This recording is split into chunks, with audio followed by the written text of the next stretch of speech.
Welcome back inside the Now Morning Show, ladies and gentlemen. And I know it's been a while since we've had one, but since the Prime Minister announced the new Safe Zone initiative for the government and state employees, Natalie has the spotlight on now with San Juan Business Chamber President Vivek Charran.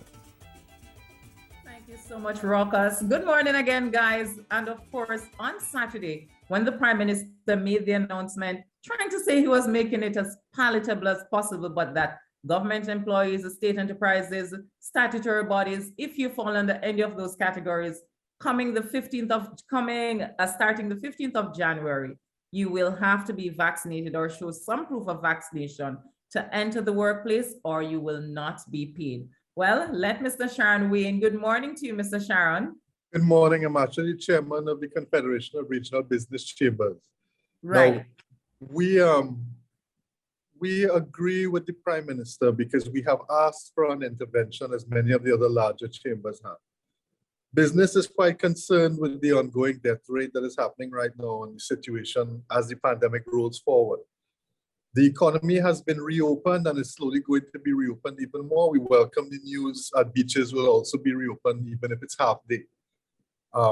That being said, what we're asking ourselves is, what can we do to bring down that critical level and the level of hospitalizations that we're seeing?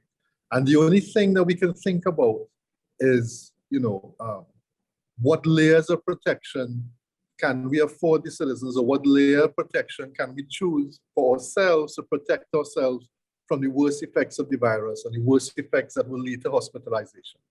If we look at this journey that started some time ago, since 2020. At the beginning, it was, as a nation, we said we wanted to reach or wanted to make that movement towards herd immunity, as many other countries wanted to. At that point in time, it was said we did not have enough vaccines, and we were slow to acquire vaccines and so on. While that may have been the case, we got the vaccines. When we had the vaccines, the situation had moved on from there. It moved on to, we don't have the right vaccines. We don't have enough vaccines. We don't have the ability to mass vaccinate people. And then that happened. There was a public-private partnerships. We had mass vaccination sites, and then we had almost a buffet style of vaccines. And now we have enough vaccines to inoculate the entire population, if that is the case. So the journey towards some sort of herd immunity, the journey towards citizens acquiring protection from the worst effects of the virus, it is still there. We are still on that journey, but where are we? And the fact is that 655 or we still aren't at 700,000 people yet. Yet every day we're reading the reports. We're all concerned about the number of people that are dying and so on. And we're asking ourselves, what can we do that has not been done before? And the answer to that is perhaps by acquiring a layer of protection. There are people who are now onto their third layer of protection against the virus. And there are people who have zero layer of protection against the virus. It's a simple question. What layer of protection do you have against the coronavirus? We don't want to see more people, dying and so on. With regard to the Safe Zone initiatives, I think it's a good compromise at this point in time. But Mr. Increase the safe zone. Sure, go ahead. Mr. Charran, should the government go as far as to say, well, if you're unvaccinated, it means you can't come into the workplace, but you will not be paid? That is a decision for the government to take. There's the flip side of that, which is when we were under lockdown, Natalie, and I'll be quite frank, government employees and public servants were getting paid while everybody else that could not go out to work over lockdown or were deemed non-essential for almost 6 months, over 2 years, had no income coming their way. You understand? It's a struggle out there. I think it's a difficult thing for anybody to go without income. But what is the way forward and what is the compromise? The simple compromise, I believe, is that the government, as everyone else, is asking, please acquire layer protection for your own benefit and for everybody's benefit, to protect yourself and to safeguard yourself and your family from the worst effects of the virus. And that is what is key here. It is the motivation towards getting the vaccine that is another thing. Many people on their own. Sure, go ahead. The trade unions are saying that this is a breach of their terms and conditions, because their terms and conditions does not include having to be vaccinated to work. And that if the government is supposed to do this, there is supposed to be some consultation. And we've already heard from the Industrial Court President, Deborah Thomas Felix, that it can't just be this unilateral decision that I am just going to do this, I'm going to impose this, and this is just what it's going to be. So did the government err in how it is going about putting this measure in place? Obviously, there's going to be issues with the unions. Obviously, we have a large population of persons that are unvaccinated. That is changing very, very slowly. What do we do as a country when we realize that there is no way forward in terms of increasing the vaccination rate or in terms of increasing the number of people that have herd immunity in our country? What does that mean for us in 2022 as we move forward? Is it that we're going to become inured against the number of deaths that happen every day? After a while, we're going to say, who died, it doesn't bother us anymore? Or is it that we must have some sense of responsibility towards ourselves and towards others and ask them to make the right choice? I agree with you about the unions. The unions would obviously take some issue with the decisions the government has made. In the midst of any crisis, I believe that an intervention sometimes is necessary to resolve the crisis or resolve the worst effects of the crisis. In one sense, we are in a crisis with regard to the current pandemic that we are facing and the number of deaths and so on that is happening every day. Obviously, one cannot look at those numbers and simply turn the cheek. So I believe that this move by the government was an intervention on their behalf to try to seek the best interests of people. Yes, I understand that they will embroil themselves in a certain level of conflict in terms of trade unions and that sort of thing. But what other solutions are there on the table? What is key here?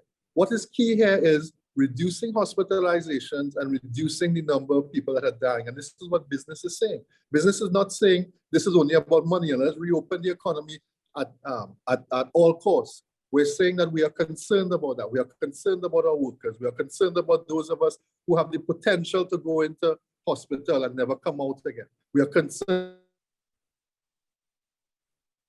about what is key here. If it is that people take objection to the way that this has been rolled out, they have also had fair time to make the decision and make the right decision to acquire a layer of protection for themselves. I personally know many people, 3 or 4 people, friends of mine who have been infected by the coronavirus. I was quite worried about them, right? 3 of them had vaccines. 1 of them had 1 vaccine and was on to his second when he got it. Some of them were not in the best of health. But you know what? I believe that because they had the vaccine, they were spared the worst effects of the coronavirus. They did not go to hospital, and certainly they didn't die. And I think their families and me and everyone else in their life is very happy for the fact that they did not go through the worst effects of this thing. However, Mr. Charran, I think maybe that's where we're seeing some of the hesitancy from some people who are saying that, okay, at the end of the day, if we take this vaccine, it's not as if it's going to change how I have to live now. I still have to maintain all the public health regulations. Otherwise, my chances of contracting the virus are just the same. And my chances of being hospitalized may even be the same. And the chances of me dying, it may be different, but the possibility still exists that I may die even if I'm fully vaccinated. So with these variables in front of us, shouldn't we try to do that public health education, get the message out there that, listen, this thing is real, people are dying. Trinidad and Tobago has over 2,600 deaths thus far. And this is what we're trying to do to ensure that that number doesn't go any further. Shouldn't we try that persuasion first? Find out why people are hesitant. Find out why, they don't want to be vaccinated and see if we can treat with it from that angle. Natalie, can I say this? Can we really say to ourselves that we have not tried to educate people enough? Can we really look at the situation right now and not understand that people are self-educating themselves? And sometimes they're self-educating themselves with the wrong information. Can we not tell ourselves that the statistics are there to look at every single day at the end of the day? And the statistics are saying so many people are dying. The statistics are saying so many people have acquired the vaccine, and the statistics are saying almost 90% of the people, between 88 and 90, 92 or 93% of the people who are passing away in the hospitals don't have the vaccine. This is no longer about anti-vax and vax and so on. This is simply about acquiring a layer of protection to protect yourself against the worst effects of the vaccine. And yes, I understand that the government has made a move. Obviously, in that move, there's going to be, there's going to be some waves and there's going to be issues and so on. At the end of the day, it may not turn out the way we all wanted to, but it was a move on intervention that many of us felt should have been done at this time. Because again, with all the detractors and with everyone else who is saying no to the vaccine or whatever, what solutions are on the table? Then please bring forward other solutions. What alternative solutions do we have to stop to reduce the number of hospitalizations and reduce the number of deaths in our country on a daily basis? I do not see, I'm not a doctor, but what other solutions do we have on the table before us other than the continued movement towards some sort of herd immunity, which provides the nation with a level of protection? So, Mr. Charran, we have not seen the herd immunity work, though. We've seen places like Israel, we've seen the United Kingdom, we've seen places within Europe who have over 70, 80% of their population vaccinated and still not necessarily in a better position than other countries who don't. So this idea of herd immunity, does it really work still? Well, the question of that is, it's about degrees. So if we look at it in terms of degrees, in terms of whether you're 80% vaccinated or whether you're 70% or whether you're woefully under-vaccinated as a Trinidad and Tobago, the degree to which you have reached some level of herd immunity, even though it has not ended the virus, even though it has not ended the deaths, do you think that if we can save 10 people from dying a day, do you think if we can bring that death toll down from 30 a day or 22 a day to 10 or to 8, do you think that is not a better situation to move towards? Do you think we should just shrug our shoulders and say, listen, this herd immunity thing, it ain't working anywhere else, people still dying. It's not about people still dying. It's about what you want to do to stop people from dying. What do you want to do to reduce the number? Is it about the vaccine or is it about the treatment method and the care that we're receiving in the parallel healthcare system? Well, I can't speak towards the care that people are receiving in the healthcare system. So, I mean, obviously, I'm not a doctor. I don't work in the healthcare system. So I can't speak towards the level of care that people are receiving in the healthcare system. If people are talking about alternative remedies like there are certain drugs, ivermectin and so on. Yeah. I have come on publicly and I've said publicly that ivermectin is widely available in Trinidad and Tobago. Whether it is legal, whether it is illegal, it is widely available over the counter. I know for myself that people are buying it in boxes. As a matter of fact, many pharmacies are saying they put a limit on the amount of ivermectin people could buy.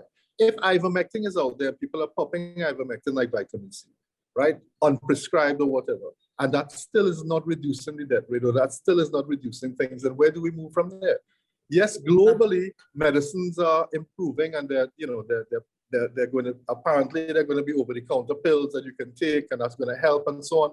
But should we then stick our heads in the sand and wait until that happens? Should we say, well, whoever dies from now until then, we're almost out of time. We're almost out of time, but what do you think the effects will be on the public sector if this measure is implemented the 15th of January? What do you think the end result will look like? If the end result is that less people are dying, if the end result is that the people in the public sector who are, very important in the sense of the work that they're doing and so on, right? And the fact that within the public sector, within different ministries and within different areas, for example, customs, for example, certain ministries that I will not call, because I have friends in the ministries and so on, they have also been, dealing with a lot of infections within their own group of people. And I think it is important that they make the choice to also acquire a level of protection for themselves, to protect themselves as well. Right. If it is, however, that this, if it is accepted and it moves forward and it reduces the number of deaths, then I think that that is successful. Should we not all want that? Yes, right. I understand that the unions and so on will take some There will be negotiations and so on that have to go forward. But at the end of the day, we must try whatever we can try to reduce the number of deaths in the country. Mr. Charran, we have to leave it there, but thank you so much for speaking with us this morning. You're welcome. Vivek Charran, they're chairman of the Confederation of Regional Business Chamber, and he says they support the move by the government to introduce the safe zones in government workplaces. So we're going to go to a break, but stick around. Much more coming up on the Now Morning Show.